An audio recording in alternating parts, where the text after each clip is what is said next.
welcome back to News TV 84 viewers। इस वेले जो पंजाब ਦੇ ਹਾਲਾਤ ਨੇ ਉਹ ਸਾਡੇ ਸਾਰਿਆਂ ਦੇ ਸਾਹਮਣੇ ਨੇ ਕਿ ਕਿਵੇਂ ਪਹਿਲਾਂ ਸ਼੍ਰੀ ਗੁਰੂ ਗ੍ਰੰਥ ਸਾਹਿਬ ਜੀ ਦੀ ਬੇਅਦਬੀ ਹੁੰਦੀ ਹੈ, ਫਿਰ ਪੀਸਫੁਲ ਪ੍ਰੋਟੈਸਟ ਕਰ ਰਹੇ ਸਿੱਖਾਂ ਤੇ ਹੀ ਗੋਲੀਆਂ ਤੇ ਲਾਠੀਆਂ ਚਲਾਈਆਂ ਜਾਂਦੀਆਂ ਹਨ, ਫਿਰ ਇਸ ਸਾਜ਼ਿਸ਼ ਵਿੱਚ ਅੰਮ੍ਰਿਤਧਾਰੀ ਸਿੱਖਾਂ ਨੂੰ ਹੀ ਫਸਾਉਣ ਦੀ ਕੋਸ਼ਿਸ਼ ਕੀਤੀ ਜਾਂਦੀ ਹੈ।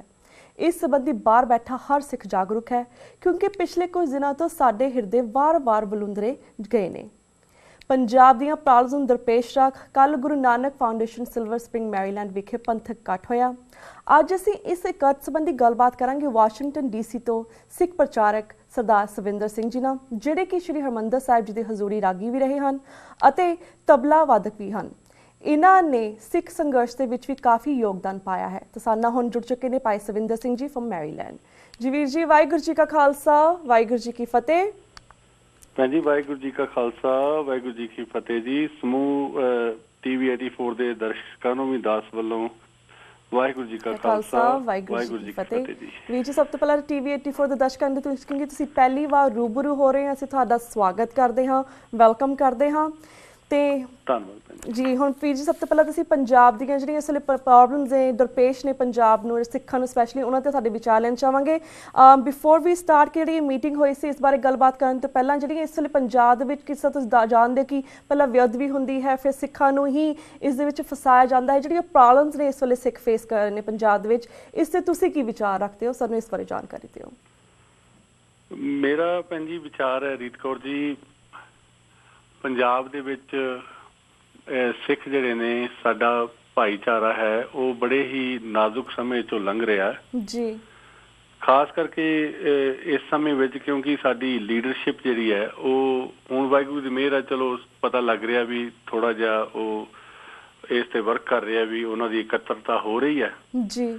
ਜੇ ਇਸੇ ਤਰ੍ਹਾਂ ਉਹ ਸਾਰੇ ਰਲ ਕੇ ਇਸ ਮਿਸ਼ਨ ਨੂੰ ਅੱਗੇ ਤੋਰਨ ਹਾਂਜੀ ਤੇ ਇਕੱਠੇ ਹੋਣ, ਜਿਵੇਂ ਕਿ 10 ਤਰੀਕ ਨੂੰ ਸਰਬੱਤ ਖਾਲਸਾ ਦੀ ਗੱਲ ਕੀਤੀ ਜਾ ਰਹੀ ਹੈ ਹਾਂਜੀ, ਤੇ ਜੇ ਆਪਸੀ ਏਕਤਾ ਰਵੇ ਤੇ ਨਿੱਜੀ ਜਿਹੜੇ ਸਵਾਰਥ ਨੇ, ਰਾਜਨੀਤਿਕ ਸਵਾਰਥ ਜਿਹੜੇ ਨੇ ਅੱਗੇ ਆਉਣ ਦੇ, ਉਹਨਾਂ ਤੋਂ ਉੱਚੇ ਉੱਠ ਕੇ ਜੇ ਉਹ ਪੰਥ ਪ੍ਰਸਤ ਹੋ ਜਾਣ ਤਾਂ ਆਈ ਥਿੰਕ ਸਿਚੁਏਸ਼ਨ ਸਾਡੀ ਜਿਹੜੀ ਆ ਉਹ ਬੈਟਰ ਹੋ ਸਕਦੀ ਹੈ। ਅਦਰਵਾਈਜ਼ ਹਾਲੇ ਤੱਕ ਤੇ ਲੱਗ ਰਿਹਾ ਵੀ ਜਿੱਦਾਂ ਪੰਥ ਨੇ ਤਾਂ ਕੋਈ ਕਸਰ ਨਹੀਂ ਛੱਡੀ, ਕੌਮ ਵੱਲੋਂ ਕੋਈ ਕਸਰ ਨਹੀਂ, ਕਿਉਂਕਿ ਬੱਚਾ ਤੇ ਹਰ ਬੁੱਢਾ ਨੌਜਵਾਨ ਜਿਹੜਾ ਉਹ ਸੜਕਾਂ ਤੇ ਆਇਆ ਹਾਂਜੀ। ਇੱਥੋਂ ਤੱਕ ਕਿ ਇੰਨੀ ਬੇਰੁਜ਼ਗਾਰੀ ਤੇ ਕਾਫੀ ਚੈਲੰਜਸ ਜਿਹੜੇ ਨੇ ਪੰਜਾਬ ਦੇ ਵਿੱਚ ਪੰਜਾਬ ਦੇ ਲੋਕਾਂ ਨੂੰ, ਸਿੱਖਾਂ ਨੂੰ ਵੇਖਣ ਨੂੰ ਮਿਲ ਰਹੇ ਨੇ ਹਾਂਜੀ। ਪਰ ਇਹਦੇ ਬਾਵਜੂਦ ਵੀ ਤੁਸੀਂ ਵੇਖਿਆ ਹੋਵੇਗਾ ਵੀ ਜਿਵੇਂ ਕਿਸਾਨ ਕਿਸ ਤਰ੍ਹਾਂ ਕਿੰਨੀਆਂ ਮੁਸ਼ਕਿਲਾਂ ਨੂੰ ਉਹ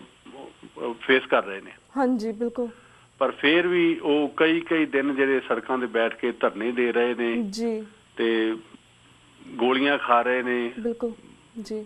ਇਹ ਇੱਕ ਮੈਂ ਸਮਝਦਾ ਵੀ ਇਹ ਗੁਰੂ ਨੇ ਆਪ ਕੁਰਬਾਨ ਹੋ ਕੇ ਸਾਨੂੰ ਇਕੱਠਿਆਂ ਕੀਤਾ ਤੇ ਇਹਨੂੰ ਸਾਂਭਣ ਦੀ ਲੋੜ ਹੈ ਜੀ ਬਿਲਕੁਲ।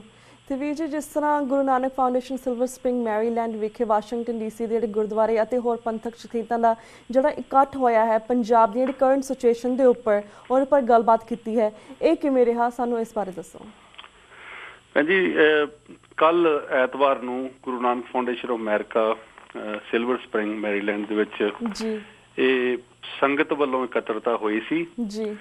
ਇਹਦੇ ਵਿੱਚ ਭਾਵੇਂ ਕਿ ਸਾਰੇ ਗੁਰੂ ਘਰਾਂ ਦੇ ਲਗਭਗ ਸਾਰੇ ਹੀ ਨੁਮਾਇੰਦੇ ਉੱਥੇ ਪਹੁੰਚੇ ਸੀ ਹਾਂਜੀ, ਪਰ ਇਹਨਾਂ ਦੀ ਕੋਈ ਉੱਥੇ ਰਿਪਰੈਜ਼ੈਂਟੇਸ਼ਨ ਨਹੀਂ ਸੀ। ਇਹ ਸੰਗਤ ਵੱਲੋਂ ਹੀ ਇਹ ਸਾਰਾ ਪ੍ਰੋਗਰਾਮ ਹੋਇਆ ਇਸ ਕਰਕੇ ਕਿ ਸਾਨੂੰ ਇਹ ਮਹਿਸੂਸ ਹੋਇਆ ਐਜ਼ ਏ ਕੀਰਤਨੀਆ, ਹੋਰ ਵੀ ਬਹੁਤ ਸਾਰੇ ਗੁਰਸਿੱਖ ਹੈ ਜਿਨ੍ਹਾਂ ਦੇ ਇਹ ਸਹਿਯੋਗ ਦੇ ਨਾਲ, ਹੁਣ ਮੈਂ ਇਕੱਲੇ ਦੇ ਨਾਮ ਲਿਆ ਤੇ ਲੰਮੀ ਲਿਸਟ ਹੋ ਜਾਏਗੀ ਜੀ, ਇਹ ਮਹਿਸੂਸ ਕੀਤਾ ਗਿਆ ਵੀ ਧੰਨ ਗੁਰੂ ਗ੍ਰੰਥ ਸਾਹਿਬ ਜੀ ਮਹਾਰਾਜ ਜੀ ਦੀ ਜੋ ਬੇਅਦਬੀ ਹੋਈ ਹੈ ਹਾਂਜੀ, ਜੇ ਪੂਰੇ ਇਤਿਹਾਸ ਵਿੱਚ ਇਸ ਤਰ੍ਹਾਂ ਦੀ ਘਟਨਾ ਸ਼ਾਇਦ ਨਹੀਂ ਹੋਈ ਪਹਿਲੇ ਵੀ। ਗੁਰੂ ਸਾਹਿਬ ਜੀ ਦੀ ਸਰੂਪ ਦੀ ਜਿਹੜੀ ਆ ਉਹ ਅਗਨ ਭੇਟ ਹੋਏ ਨੇ, ਜਾਂ ਕੋਈ 1984 ਦੇ ਵਿੱਚ ਘੱਲੂਘਾਰੇ ਵਿੱਚ ਕੋਈ ਬੰਬ ਵੱਜ ਗਿਆ ਜਾਂ ਕੋਈ ਏਦਾਂ ਦੀ ਘਟਨਾ ਹੋਈ, ਤਾਂ ਉਹ ਏਦਾਂ ਦੀਆਂ ਘਟਨਾਵਾਂ ਤੇ ਆਪਾਂ ਸੁਣੀਆਂ ਜੀ। ਪਰ ਜਿਸ ਤਰੀਕੇ ਨਾਲ ਜੋ ਹੁਣ ਪਿਛਲੇ ਦਿਨੀ ਹੋਇਆ, ਇਹਦੇ ਨਾਲ ਤੇ ਮੈਂ ਸਮਝਦਾ ਵੀ ਜਿਹੜਾ ਗੁਰੂ ਘਰ ਦੇ ਨਾਲ ਥੋੜਾ ਵੀ ਜੁੜਿਆ ਸੀ, ਭਾਵੇਂ ਕਿ ਬਹੁਤ ਉਹ ਆਊਟ ਆਫ ਟਰੈਕ ਹੋਇਆ ਹੋਏ ਵੇ, ਉਹਦਾ ਵੀ ਜਿਹੜਾ ਹਿਰਦਾ ਜਿਹੜਾ ਉਹ ਬਹੁਤ ਹੀ ਜ਼ਖਮੀ ਹੋਇਆ, ਬਹੁਤ ਹੀ ਦੁਖੀ ਹੋਇਆ। ਹਾਂਜੀ। ਸੋ ਇਸ ਕਰਕੇ ਸਮੂਹ ਸੰਗਤ ਨੇ ਇਹ ਉਪਰਾਲਾ ਕੀਤਾ ਵੀ ਆਪਾਂ ਖਾਸ ਕਰਕੇ ਵਾਸ਼ਿੰਗਟਨ DC ਦੀਆਂ ਸਿੱਖ ਸੰਗਤਾਂ ਵੱਲੋਂ, ਜੀ, ਕਿਉਂਕਿ ਸਾਡੇ ਪ੍ਰਬੰਧਕੀ ਢਾਂਚੇ ਵਿੱਚ ਆਪਸੀ ਮਤਭੇਦ ਹੋਣ ਕਰਕੇ ਕੋਈ ਖਾਸ ਸੋਲਿਡ ਇਕੱਤਰਤਾ ਹੋ ਨਹੀਂ ਸਕੀ, ਜਦ ਕਿ ਹੋਣੀ ਚਾਹੀਦੀ ਸੀ। ਜੀ। ਸੋ ਬੜੀ ਪੋਜ਼ਿਟਿਵ ਮੀਟਿੰਗ ਰਹੀ ਹੈ। ਓਕੇ। ਤੇ ਜਿਹੜੇ ਮਤੇ ਪਹਿਲੋਂ ਪਾਸ ਹੋ ਚੁੱਕੇ ਨੇ, ਕੀਤੇ ਗਏ ਨੇ ਈਸਟ ਕੋਸਟ ਗੁਰਦੁਆਰੇ ਵਿੱਚ, ਮੇਰੇ ਖਿਆਲ 18 ਤਰੀਕ ਨੂੰ ਜਿਹੜੇ ਹੋਏ ਸੀ, 18 ਅਕਤੂਬਰ ਨੂੰ ਗੁਰਦੁਆਰਾ ਕਾਟਰੇਟ ਵਿੱਚ, ਨਿਊਯਾਰਕ ਵਿੱਚ, ਨਿਊ ਜਰਸੀ ਦੇ ਵਿੱਚ, ਹਾਂਜੀ, ਉਸੇ ਨੂੰ ਹੀ ਇੰਪਲੀਮੈਂਟ ਕੀਤਾ ਗਿਆ। ਕਿਉਂਕਿ ਉਹਦਾ ਰੀਜ਼ਨ ਇਹ ਸੀ ਵੀ ਇੱਕ ਪਾਸੇ ਅਸੀਂ ਪੰਥਕ ਏਕਤਾ ਦੀ ਗੱਲ ਕਰਦੇ ਹਾਂ ਤੇ ਦੂਜੇ ਪਾਸੇ ਅਸੀਂ ਵੱਖਰੇ ਵੱਖਰੇ ਮਤੇ ਪਾਸ ਨਾ ਕਰੀਏ। ਸੋ ਅਸੀਂ ਇਹ ਗੱਲ ਦਾ ਖਿਆਲ ਰੱਖਿਆ ਵੀ ਜੋ ਪੰਥ ਨੇ, ਮੈਜੋਰਿਟੀ ਸਾਡੇ ਗੁਰੂ ਘਰਾਂ ਨੇ, ਕੈਨੇਡਾ, ਹੋਰ ਕੰਟਰੀਜ਼ ਦੇ ਵਿੱਚ ਮਤੇ ਪਾਸ ਹੋਏ ਨੇ, ਆਈ ਥਿੰਕ ਉਹਨਾਂ ਦਾ ਮੇਨ ਜਿਹੜਾ ਨਿਚੋੜ ਇੱਕ ਹੀ ਹੈ ਵੀ ਜਿਹੜੇ ਇਹਦੇ ਜ਼ਿੰਮੇਵਾਰ ਨੇ ਉਹਨਾਂ ਨੂੰ ਖਾਸ ਕਰਕੇ ਬਾਹਰਲੀਆਂ ਕੰਟਰੀਆਂ ਵਿੱਚ ਬਿਲਕੁਲ ਵੈਲਕਮ ਨਾ ਕੀਤਾ ਜਾਏ, ਉਹਨਾਂ ਨੂੰ ਗੁਰੂ ਘਰਾਂ 'ਚ ਬੋਲਣ ਨਾ ਦਿੱਤਾ ਜਾਏ। ਹਾਂਜੀ। ਸੋ ਬੜਾ ਪੋਜ਼ਿਟਿਵ ਰਿਸਪੌਂਸ ਰਿਹਾ ਸੰਗਤ ਵੱਲੋਂ ਕੱਲ। ਜੀ ਜੀ। ਤਾਂ ਵੀਰ ਜੀ ਫਿਰ ਲਾਈਕ ਜਿਸ ਤੁਸੀਂ ਕਿਹਾ ਪੋਜ਼ਿਟਿਵ ਰਿਸਪੌਂਸ ਹੈ, ਜਿਸ ਤਰ੍ਹਾਂ ਤੁਸੀਂ ਗੱਲ ਕੀਤੀ ਹੈ ਕਿ ਜਿਹੜੀਆਂ ਇਹ ਲੋਕ ਨੇ, ਪੰਥ ਵਿਰੋਧੀ ਲੋਕ ਨੇ, ਜਦੋਂ ਬਾਹਰ ਦੇ ਦੇਸ਼ਾਂ ਦੇ ਵਿੱਚ ਆਉਂਦੇ ਨੇ, ਜੋ ਗੁਰਦੁਆਰਿਆਂ ਵਿੱਚ ਆਉਂਦੇ ਨੇ, ਇਹਨਾਂ ਨੂੰ ਬੋਲਣ ਨਾ ਦਿੱਤਾ ਜਾਵੇ, ਤਾਂ ਜਿਹੜੇ ਸੰਗਤ ਸੀਗੀ ਉਹਨਾਂ ਨੂੰ ਰਿਸਪੌਂਸ ਕੀ ਸੀਗਾ? ਉਹਦੇ ਓਕੇ ਵਧੇ, ਲਾਈਕ ਉਹਨਾਂ ਨੇ ਅਗਰੀ ਕੀਤਾ ਇਸ ਚੀਜ਼ ਨੂੰ? ਸੰਗਤ ਨੇ ਇਹਦੀ ਇੱਕ ਬਕਾਇਦਾ ਰਿਕਾਰਡਿੰਗ ਵੀ ਹੋਈ ਹੈ ਸਾਡੇ ਕੋਲ। ਅਸੀਂ ਇਹਨੂੰ ਹੋਪਫੁਲੀ ਜਲਦੀ ਹੀ ਆਨਲਾਈਨ ਕਰਾਂਗੇ। ਹਾਂਜੀ। ਵੀ 100% ਮੈਂ ਜੋ ਦੇਖਿਆ ਵੀ ਦੋਵੇਂ ਹੱਥ ਖੜੇ ਕਰਕੇ ਸੰਗਤ ਨੇ ਪ੍ਰਵਾਨਗੀ ਦਿੱਤੀ ਸਾਰੇ ਮਤਿਆਂ ਨੂੰ। ਜੀ ਜੀ। ਤਾਂ ਵੀਰ ਜੀ, ਜਿਸ ਤਰ੍ਹਾਂ ਤੁਸੀਂ ਗੱਲ ਕੀਤੀ ਕਿ ਤੁਸੀਂ ਸੋਚਦੇ ਸੀ ਕਿ ਕਾਫੀ ਵੱਡਾ ਇਕੱਠ ਹੋਏਗਾ, ਪਰ ਕਾਫੀ ਲਾਈਕ ਆਪਸੀ ਪ੍ਰੋਬਲਮ ਦੇ ਕਰਕੇ ਇੰਨਾ ਵੱਡਾ ਇਕੱਠ ਨਹੀਂ ਹੋ ਪਾਇਆ, ਜਿਸ ਤੁਸੀਂ ਗੱਲ ਕੀਤੀ।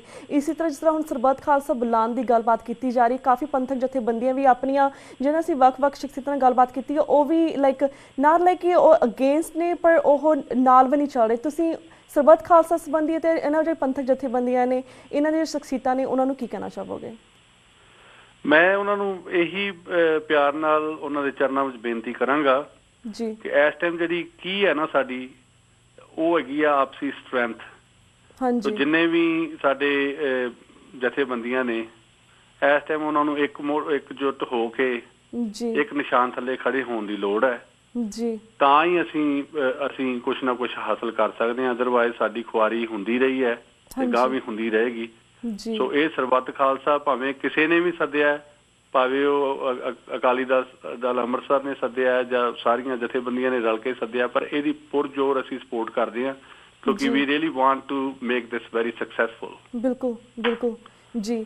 ਤੇ ਵੀਰ ਜੀ, ਜਿਸ ਤਰ੍ਹਾਂ ਤੁਸੀਂ ਇਹ ਪ੍ਰੋਗਰਾਮ ਲਿਖਿਆ ਹੈ, ਤੁਸੀਂ ਸਾਰੀਆਂ ਪੰਥਕ ਜਥੇਬੰਦੀਆਂ I mean like almost Washington DC ਸਾਰੇ ਗੁਰਦੁਆਰੇ ਜਾਂ ਪੰਥਕ ਜਥੇਬੰਦੀਆਂ ਇਕੱਠੇ ਕੀਤਾ, ਐਨੀ ਮੀਟਿੰਗ ਸੱਦੀ ਹੈ, ਕਿ ਫਿਊਚਰ ਦੇ ਵਿੱਚ ਵੀ ਤੁਸੀਂ ਇਸ ਤਰ੍ਹਾਂ ਦੀਆਂ ਕੋਈ ਹੋਰ ਕਰਨ ਲੱਗੇ ਹੋ, ਕਰੋਗੇ?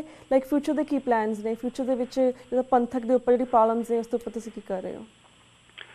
ਡੈਫੀਨੇਟਲੀ ਭੈਣ ਜੀ, ਇਹਦੇ ਵਿੱਚ ਸਾਡਾ ਪਲਾਨ ਇਹ ਹੈ ਵੀ ਜਿਹੜੇ ਵੀ ਇੰਡੀਵਿਜੂਅਲਸ ਇਸ ਇਲਾਕੇ 'ਚ ਜਾਂ ਇਸ ਤੋਂ ਵਿਦਿਨ 200 ਮਾਈਲਸ ਜਿੰਨੇ ਵੀ ਪੰਥ ਪ੍ਰਸਤ ਲੋਕ ਨੇ ਜੀ, ਉਹਨਾਂ ਦਾ ਇੱਕ ਬਾਡੀ ਬਣਾਈ ਜਾਵੇ, ਸਿੱਖ ਬਾਡੀ, ਜਿਹੜੀ ਕਿ ਕਿਸੇ ਗੁਰਦੁਆਰੇ ਦੇ ਅੰਡਰ ਨਾ ਹੋਵੇ ਤੇ ਉਹ ਸਿੱਖ ਪੰਥ ਨੂੰ ਜਿਹੜੇ ਮਸਲੇ ਦਰਪੇਸ਼ ਹੁੰਦੇ ਨੇ, ਜਿਹੜੇ ਸਾਨੂੰ ਫੇਸ ਕਰਨਾ ਪੈਂਦਾ, ਹਾਂਜੀ, ਉਹਨਾਂ ਨੂੰ ਫੈਸਿਲਿਟੇਟ ਕਰੇ। ਜਿੱਦਾਂ ਫੋਰ ਐਗਜ਼ਾਮਪਲ ਵੀ ਕੋਈ ਵੀ ਪੰਥਕ ਇਕੱਠ ਵਾਸ਼ਿੰਗਟਨ DC, ਕਿਉਂਕਿ since it's capital of US ਜੀ, ਤੇ ਅਸੀਂ ਇੱਥੇ ਬੈਠੇ ਲੋਕ ਉਹਨਾਂ ਨੂੰ ਕਿਸ ਤਰ੍ਹਾਂ ਅਸੀਂ ਉਹ ਅਕੋਮੋਡੇਟ ਕਰ ਸਕਦੇ ਹਾਂ, ਵੀ ਅਸੀਂ ਉਹਨਾਂ ਦੇ ਹੋਸਟ ਬਣ ਸਕਦੇ ਹਾਂ, ਉਹਨਾਂ ਨੂੰ ਅਰੇਂਜ ਕਰ ਸਕਦੇ ਹਾਂ। ਸੋ ਅਸੀਂ ਪਿੱਛੇ ਰਹਿ ਕੇ ਐਜ਼ ਏ ਸੇਵਾਦਾਰ ਅਸੀਂ ਕੰਮ ਕਰਾਂਗੇ ਵੀ ਜਿਹੜੀ ਵੀ ਵੱਡੀ ਜਥੇਬੰਦੀ ਜਾਂ ਸਾਰੀਆਂ ਜਥੇਬੰਦੀਆਂ ਰਲ ਕੇ ਕੋਈ ਵੀ ਕੰਮ ਕਰਨਾ ਚਾਹੁਣ ਵਾਸ਼ਿੰਗਟਨ DC 'ਚ ਆ ਕੇ, ਜਾਂ ਕੋਈ ਕਨਵੈਨਸ਼ਨ ਕਰਨੀ ਚਾਹੁਣ, ਤਾਂ ਉਹਨਾਂ ਨੂੰ ਇਹ ਪੂਰਾ ਭਰੋਸਾ ਹੋਵੇ ਵੀ ਕੋਈ ਜਿਹੜੇ ਪੰਥ ਪ੍ਰਸਤ ਸਿੱਖ ਬੈਠੇ ਨੇ ਵਾਸ਼ਿੰਗਟਨ DC ਏਰੀਆ ਦੇ ਵਿੱਚ, ਜਿਹੜੇ ਉਹਨਾਂ ਨੂੰ ਸੰਭਾਲ ਸਕਣ, ਜਿਹੜਾ ਸਾਰਾ ਕੁਝ ਅਰੇਂਜ ਕਰ ਸਕਣ। ਸੋ ਇੱਕ ਤੇ ਇਹ ਮਿਸ਼ਨ ਹੈ ਸਾਡਾ। ਦੂਸਰਾ ਵੀ ਅਸੀਂ ਗੁਰੂ ਘਰਾਂ ਨੂੰ ਵੀ ਅਪਰੋਚ ਕਰਾਂਗੇ। ਹੋ ਸਕਦਾ ਕੋਈ ਹੈਜ਼ੀਟੇਸ਼ਨ ਹੋਵੇ ਜਾਂ ਏਦਾਂ ਦੇ ਕਦੀ ਪ੍ਰੋਗਰਾਮ, ਬਹੁਤ ਸਾਰੇ ਕਈ ਕਾਰਨ ਨੇ, ਮਤਲਬ ਉਹਨਾਂ ਨੂੰ ਮੈਂ ਡਿਟੇਲ ਵਿੱਚ ਨਾ ਜਾਵਾਂ। ਅਸੀਂ ਇੰਡੀਵਿਜੂਅਲ ਲੈਵਲ ਤੇ ਕੋਸ਼ਿਸ਼ ਕਰਨੀ ਹੈ ਵੀ ਉਹਨਾਂ ਭਰਾਵਾਂ ਨੂੰ ਵੀ ਕਨਵਿੰਸ ਕੀਤਾ ਜਾਵੇ ਕਿ ਇਹ ਸਾਡੀ ਪੰਥਕ ਰਿਸਪੌਂਸਿਬਿਲਿਟੀ ਹੈ as a Sikh, no matter ਵਟ, ਹਾਂਜੀ ਕਿ ਸਾਡੀ ਕੋਈ ਪਾਰਟੀ ਨਾਲ ਸੰਬੰਧ ਹੈ ਜਾਂ ਅਸੀਂ ਕਈ ਤਰ੍ਹਾਂ ਦੇ ਡਿਫਰੈਂਸਸ ਸਾਡੇ ਹੋ ਸਕਦੇ ਨੇ, ਜੀ ਪਰ ਇਸ ਮਸਲੇ ਤੇ ਕਿਉਂਕਿ ਹਰ ਇੱਕ ਸਿੱਖ ਜਿਹੜਾ ਹੈ ਉਹ ਗੁਰੂ ਗ੍ਰੰਥ ਸਾਹਿਬ ਜੀ ਨੂੰ ਸਮਰਪਿਤ ਹੈ। ਬਿਲਕੁਲ। ਤੇ ਜਦੋਂ ਇਹ ਨੌਬਤ ਆ ਗਈ ਹੈ ਵੀ ਗੁਰੂ ਗ੍ਰੰਥ ਸਾਹਿਬ ਮਹਾਰਾਜ ਜੀ ਦੀ ਬੇਅਦਬੀ ਹੋ ਰਹੀ ਹੈ, ਹਾਂਜੀ, ਇਹਦੇ ਵਿੱਚ ਮੈਂ ਸਮਝਦਾ ਵੀ ਹਰੇਕ ਜਿਹੜਾ ਗੁਰੂ ਨਾਨਕ ਨੂੰ ਮੰਨਣ ਵਾਲਾ ਹੈ ਉਹਦਾ ਫਰਜ਼ ਬਣਦਾ ਹੈ ਬਿਲਕੁਲ ਵੀ ਉਹ ਇੱਥੇ ਖੜਾ ਹੋਵੇ। ਹਾਂਜੀ ਜੀ ਬਿਲਕੁਲ। ਆਈ ਲਾਈਕ ਵੀਰ ਜੀ ਅਸੀਂ ਬਹੁਤ ਸਰਪ੍ਰਾਈਜ਼ ਹਾਂ ਜਿਸ ਗੱਲ ਕੀਤੀ ਕਿ ਇੰਨੇ ਲੋਕ ਨਹੀਂ ਆਏ, ਕਿਉਂਕਿ ਇਹ ਜਿਹੜੀ ਤੁਸੀਂ ਗੱਲ ਸਹੀ ਕੀਤੀ ਹੈ ਕਿ ਜਿਹੜੀ ਬੇਅਦਬੀ ਹੋਈ ਹੈ ਸਾਡੇ ਗੁਰੂ ਗ੍ਰੰਥ ਸਾਹਿਬ ਦੀ, ਸਾਡੇ ਸਾਰਿਆਂ ਦੀ ਇਹ ਪ੍ਰੋਬਲਮ ਹੈ। ਸਾਨੂੰ ਸਾਰਿਆਂ ਨੂੰ ਇਕੱਠੇ ਹੋਣਾ ਚਾਹੀਦਾ ਸੀ ਇਸ ਦੇ ਵਿੱਚ, ਕਿਉਂਕਿ ਜਿਸ ਤਰ੍ਹਾਂ ਸ਼ਹੀਦਾਂ ਦੇ ਸਮਾਗਮ ਮਨਾਏ ਗਏ ਨੇ ਕੱਲ੍ਹ 25 ਅਕਤੂਬਰ ਨੂੰ ਪੰਜਾਬ ਦੇ ਵਿੱਚ, ਉੱਥੇ ਇੰਨਾ ਵੱਡਾ ਇਕੱਠ ਹੋਇਆ, ਜਾਂ ਫਿਰ ਨਿਊ ਜਰਸੀ ਦੇ ਵਿੱਚ ਇਸ ਪ੍ਰੋਬਲਮ ਦੇ ਸੰਬੰਧੀ ਗੱਲਬਾਤ ਕੀਤੀ, ਉੱਥੇ ਇੰਨਾ ਵੱਡਾ ਇਕੱਠ ਹੋਇਆ, ਜਾਂ ਫਿਰ ਕੈਨੇਡਾ ਦੇ ਵਿੱਚ ਇੰਨਾ ਵੱਡਾ ਇਕੱਠ ਹੋਇਆ। ਇਟਸ ਰੀਅਲੀ ਸਰਪ੍ਰਾਈਜ਼ ਕਿ ਵਾਸ਼ਿੰਗਟਨ DC ਦੇ ਵਿੱਚ ਜਾਂ ਵਾਸ਼ਿੰਗਟਨ ਜਾਂ ਮੈਰੀਲੈਂਡ ਦੇ ਵਿੱਚ ਜਿਹੜੀਆਂ ਸਿੱਖ ਸੰਗਤਾਂ ਸੀਗੀਆਂ ਉਹ ਆਪਣੇ ਡਿਫਰੈਂਸਿਸ ਪਿੱਛੇ ਰੱਖ ਕੇ ਇਸ ਇਕੱਠ ਦੇ ਵਿੱਚ ਕਿਉਂ ਨਹੀਂ ਆਈਆਂ, ਕਿਉਂ ਨਹੀਂ ਗੱਲਬਾਤ ਕੀਤੀ। ਸੋ ਹੋਪਫੁਲੀ ਇਨ ਫਿਊ ਡੇਜ਼ ਤੁਸੀਂ ਇਸ ਚੀਜ਼ ਦੇ ਉੱਪਰ ਰਿਜ਼ੋਲਵ ਕਰਿਓ, ਕਿਉਂਕਿ ਐਟ ਦਿਸ ਟਾਈਮ ਸਾਨੂੰ ਸਾਰੀ ਜਿਹੜੀ ਪੰਥ, ਸਾਰੀ ਸ਼ਖਸੀਅਤਾਂ ਨੇ, ਜਿੰਨੀ ਸਾਡੀ ਸੰਗਤ ਆ, ਸਾਰਿਆਂ ਨੂੰ ਇਕੱਠੇ ਹੋਣ ਦੀ ਜ਼ਰੂਰਤ ਹੈ, ਤਾਂ ਹੀ ਅਸੀਂ ਇਸ ਚੀਜ਼ ਤੋਂ ਜਿੱਤ ਸਕਦੇ ਹਾਂ। ਸੋ ਦਿਸ ਇਜ਼ ਇਹ ਸੋਚਣ ਦੀ ਗੱਲ ਹੈ। ਸੋ ਵੀਰ ਜੀ ਥੈਂਕ ਯੂ ਸੋ ਮਚ ਕਿ ਤੁਸੀਂ ਜਿਹੜਾ ਇਹ ਇਕੱਠ ਸੀਗਾ। ਇੱਕ ਗੱਲ ਮੈਂ ਜ਼ਰੂਰ ਜ਼ਿਕਰ ਕਰਨੀ ਚਾਹਾਂਗਾ ਭੈਣ ਜੀ, ਸੌਰੀ ਮੈਂ 1 ਮਿੰਟ ਤੁਹਾਡਾ ਹੋਰ ਲੈਣਾ ਜੀ, ਕਿ ਇਸ ਵਾਸ਼ਿੰਗਟਨ DC ਦੇ ਏਰੀਏ ਵਿੱਚ ਕੁਛ ਇੱਕ ਗੁਰਦੁਆਰਿਆਂ ਨੇ ਨਹੀਂ ਮੈਂ ਕਹਾਂਗਾ, ਛੋਟੇ ਯੂਥ ਵੱਲੋਂ ਵੀ ਪ੍ਰੋਗਰਾਮ ਹੋਏ ਨੇ ਜੀ, ਤੇ ਜਿਨ੍ਹਾਂ ਵਿੱਚ ਉਹਨਾਂ ਨੇ ਸਰਬੱਤ ਖਾਲਸਾ ਦੇ ਜਿਹੜੇ ਕਨਸੈਪਟ ਨੂੰ ਫਾਲੋ ਕੀਤਾ ਇੱਥੇ ਛੋਟੀਆਂ ਮੀਟਿੰਗਸ ਦੇ ਵਿੱਚ ਵੀ ਜੀ। ਤੇ ਪਰ ਵੱਡੇ ਲੈਵਲ ਤੇ ਕਲੀਅਰਲੀ ਕਿਸੇ ਗੁਰਦੁਆਰੇ ਵੱਲੋਂ ਵੀ ਐਕਸੈਪਟ ਸਿੰਘ ਸਭਾ ਗੁਰਦੁਆਰਾ ਵਰਜੀਨੀਆ, ਜਿਨ੍ਹਾਂ ਨੇ ਕਿ ਜਿਹੜਾ ਨਿਊ ਜਰਸੀ ਵਿੱਚ ਇਕੱਠ ਹੋਇਆ ਸੀ ਉਹਦੇ ਵਿੱਚ ਆਪਣੀ ਸ਼ਮੂਲੀਅਤ ਕੀਤੀ। ਹਾਂਜੀ।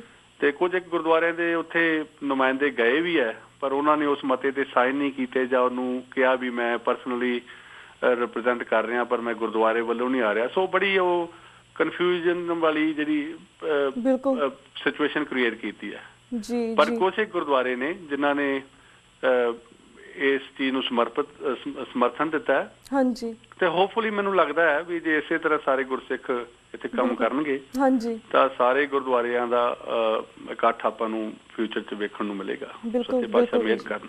ਵੀਰ ਜੀ ਅਸੀਂ ਵੀ ਇਹੀ ਆਸ ਕਰਦੇ ਹਾਂ ਵੀਰ ਜੀ।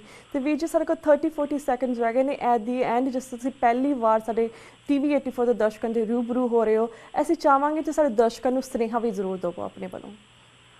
ਮੈਂ ਸਮੂਹ ਸਿੱਖ ਜਗਤ ਨੂੰ ਆਪਣੇ ਵੱਲੋਂ ਅਤੇ ਹੋਰ ਸਾਰੇ ਸੇਵਾਦਾਰਾਂ ਵੱਲੋਂ ਜਿਹੜੇ ਵੀ ਇਸ ਪਾਸੇ ਸਹਿਯੋਗ ਦੇ ਰਹੇ ਨੇ, ਸਾਰੇ ਪੰਥ ਦੇ ਚਰਨਾਂ ਵਿੱਚ ਬੇਨਤੀ ਕਰਦਾ ਕਿ ਸਾਰੇ ਜਿੱਥੇ ਵੀ ਜਿਹੜੇ ਵੀ ਤੁਸੀਂ ਸ਼ਹਿਰ ਵਿੱਚ ਵਸਦੇ ਹੋ, ਗੁਰੂ ਘਰਾਂ ਦੇ ਤੁਸੀਂ ਨੁਮਾਇੰਦੇ ਹੋ, ਇਸ ਟਾਈਮ ਆਪਣੇ ਪਰਸਨਲ ਜਿਹੜੇ ਬੈਨੀਫਿਟਸ ਜਾਂ ਪਰਸਨਲ ਕੋਈ ਵੀ ਤੁਹਾਡੀ ਆਪਸੀ ਮਤਭੇਦ ਨੇ ਉਹਨੂੰ ਦੂਰ ਕਰਦਿਆਂ ਹੋਇਆਂ ਇਕੱਤਰਤਾ ਦਾ ਸਬੂਤ ਦਿਓ ਤੇ ਪੰਥ ਦੇ ਨਾਲ ਆ ਕੇ ਖੜੇ ਹੋਵੋ, ਇਹੀ ਬੇਨਤੀ ਹੈ ਜੀ। ਵੀਰ ਜੀ ਹੁਣ ਅਸੀਂ ਤੁਹਾਡੇ ਕੋਲ ਇਜਾਜ਼ਤ ਲੈਣੇ, ਤੁਹਾਡਾ ਧੰਨਵਾਦ ਕਰਦੇ ਕਿ ਤੁਸੀਂ ਆਪਣਾ ਟਾਈਮ ਕੱਢ ਕੇ ਇਸ ਸਮਾਗਮ ਬਾਰੇ ਵੀ ਸਾਨੂੰ ਦੱਸਿਆ, ਜਿਹੜਾ ਇਹ ਕੀਤਾ ਸੀਗਾ ਤੁਸੀਂ ਇਕੱਠ ਕੀਤਾ, ਇਸ ਬਾਰੇ ਵੀ ਸਾਨੂੰ ਜਾਣਕਾਰੀ ਦਿੱਤੀ, ਅਤੇ ਹੋਪਫੁਲੀ ਜਿਹੜੇ ਤੁਸੀਂ ਪ੍ਰੋਗਰਾਮ ਆਉਣ ਵਾਲੇ ਸਮੇਂ ਦੇ ਵਿੱਚ ਲੈ ਕੇ ਨੇ ਉਹਦੇ ਤੁਸੀਂ ਸਕਸੈਸਫੁਲ ਹੋਵੋ, ਇਹਨਾਂ ਸਾਰੀਆਂ ਸੰਗਤਾਂ ਨੂੰ ਇਕੱਠੇ ਕਰੋ, ਆਪਣੀ ਆਵਾਜ਼ ਬੁਲੰਦ ਕਰੋ। So thank you so much for your time. ਹੁਣ ਅਸੀਂ ਤੁਹਾਡੇ ਕੋਲ ਇਜਾਜ਼ਤ ਲੈਣੇ ਆ।